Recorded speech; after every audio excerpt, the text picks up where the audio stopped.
Assalamualaikum warahmatullahi wabarakatuh. Perkenalkan, nama saya Hubali Malsa dari kelompok 2. Di sini kami akan mempresentasikan tentang tahali, tahali, dan tajali. Sebelum masuk ke materi, mari kita perkenalkan nama-nama anggota kelompok 2. Yang pertama dengan Syariful Komar, dan yang kedua Himatu Sofia, yang ketiga dengan saya sendiri Hubali Malsa, dan yang terakhir Putra Andriansa. Langsung saja, mari kita masuk ke materi. Takhali adalah langkah utama yang harus dilakukan oleh seorang sufi.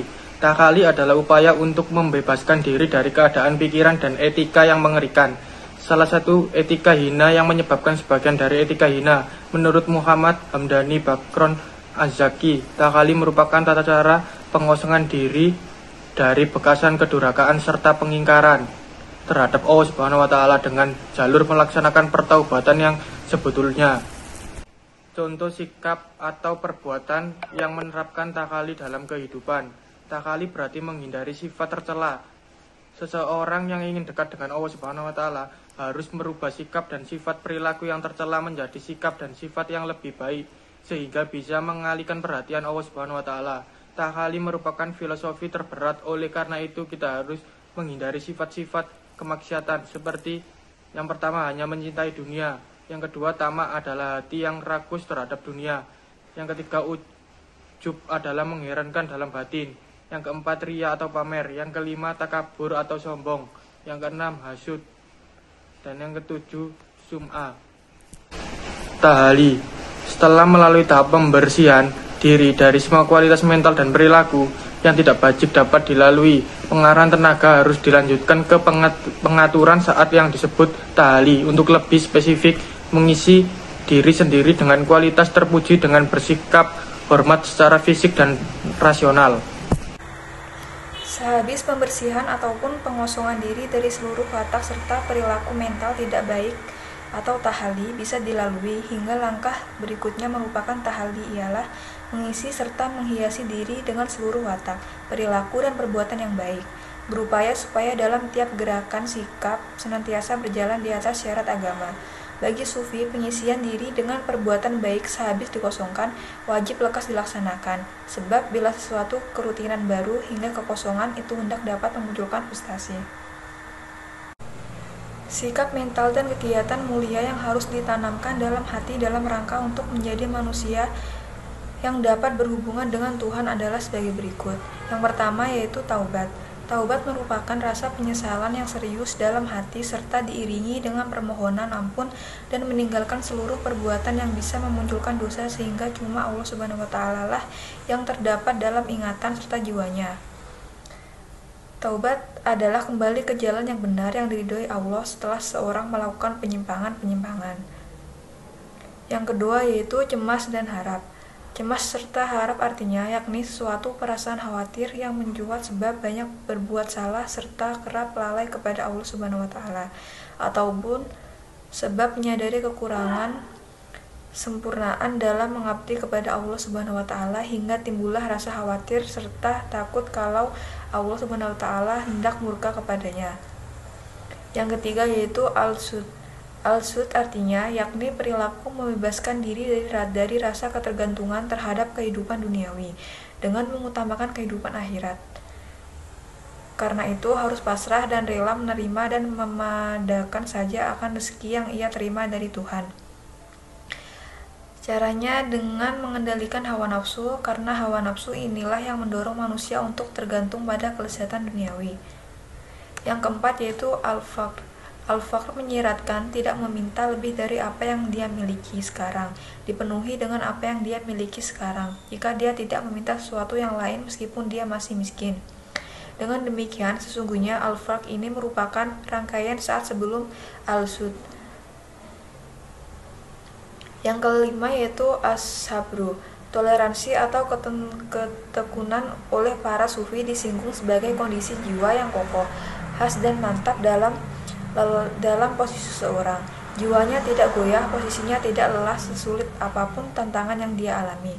Ia teguh dan tidak tahu untuk menyerah, karena semua yang terjadi adalah kehendak Tuhan yang meliputi ujian.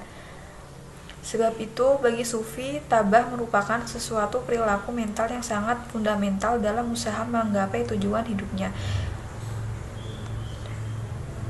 Selanjutnya yaitu ridho. Perilaku mental ridho ialah kelanjutan dari rasa cinta ataupun perpaduan dari perilaku mahabbah serta tabah.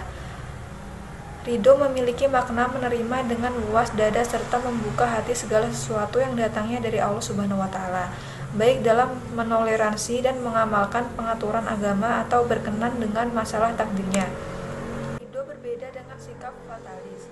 Perbedaannya ialah kalau ridho adalah rela menerima setiap kondisi yang dialami timbul sesudah kejadian itu terjadi. Ini berarti bahwa sebelum kejadian itu terjadi, dia tetap berusaha dengan giat dan sungguh-sungguh. Yang terakhir yaitu al-muqarrabah. Seorang kandidat sufi sejak awal sudah diajarkan bahwa dirinya tidak pernah lepas dari pengawasan Allah Subhanahu wa Ta'ala. Karena itu seluruh aktivitas hidupnya harus ditunjukkan untuk dapat berada sedekat mungkin dengan Allah Subhanahu wa Ta'ala. Dapat dipahami bahwa tahalli merupakan tahapan bagi seorang salik dalam pencarian spiritualnya, yang mana orientasinya mengisi dengan perbuatan terpuji sehingga memiliki akhlak mulia dan berkepribadian yang tangguh untuk menghadapi berbagai masalah dalam kehidupan sehari-hari. Selain itu dapat menjadikan manusia yang sempurna di mana dirinya akan selalu mengisi kesehariannya dengan hal-hal positif. Tajalli artinya pencerahan atau penyingkapan. Tajalli merupakan tersingkapnya tirai penyekap alam gaib atau proses penerangan diri nur gaib sebagai hasil dari meditasi. Setelah tahalli dan tahalli dilalui, maka sampailah pada tajalli atau mengkoneksikan diri dengan Allah. Di sini manusia bisa mencapai derajat insan kamil saat ia benar merasakan nikmat dari suluknya. Hamdani Bakron Az-Zaki mengatakan bahwa terjemahan tajalli secara khusus lahir atau berkembangnya kehadiran yang tidak terpakai dari orang-orang adalah aktivitas, perkara, perilaku, dan perkembangan modern. Bangsawan dan status modern, kualitas dan karakteristik modern, dan substansi diri tidak digunakan. Karena itu dikatakan dengan kemenangan dari Allah Subhanahu wa Ta'ala. Terdapat sebagian teori yang diajarkan sufi antara lain. Yang pertama, munajat. Secara simpel, kata ini memiliki makna melaparkan diri kehadirat Allah Subhanahu wa Ta'ala atas seluruh kegiatan yang dicoba. Kedua, zikrul maut, salah satu yang senantiasa diulang serta diingatkan oleh Al-Quran merupakan kematian yang tentu hendak menemui manusia. Saya akan melanjutkan penjelasan dari teman-teman saya. Kesimpulan di sini. Kesimpulan langkah pertama yang harus ditempuh oleh para sufi adalah takhalli, gitu kan. Takhalli artinya membebaskan diri dari perilaku ketergantungan. Ini artinya mengosongkan ketergantungan pada kesenangan duniawi dengan menjauhkan diri dari kemaksiatan dalam segala bentuknya dan berusaha menghilangkan dorongan hawa nafsu, gitu. Karena hawa nafsu seperti itulah yang utama, gitu, pemicu karakter. Tidak baik dalam hal menanamkan rasa benci terhadap kelezatan duniawi, gitu. Melenyapkan dorongan hawa nafsu itu harus, gitu, soalnya bahaya, gitu kan, akan menimbulkan kemaksiatan. Lalu hawa nafsu itu kita ikuti terus, gitu. Dan habis itu, gitu kan, sehabis pembersihan ataupun pengosongan diri dari seluruh watak yang ada di kita, gitu kan, sifat-sifat tercela, gitu misalnya. Jadi setelah itu takhalli, gitu kan. Takhalli ini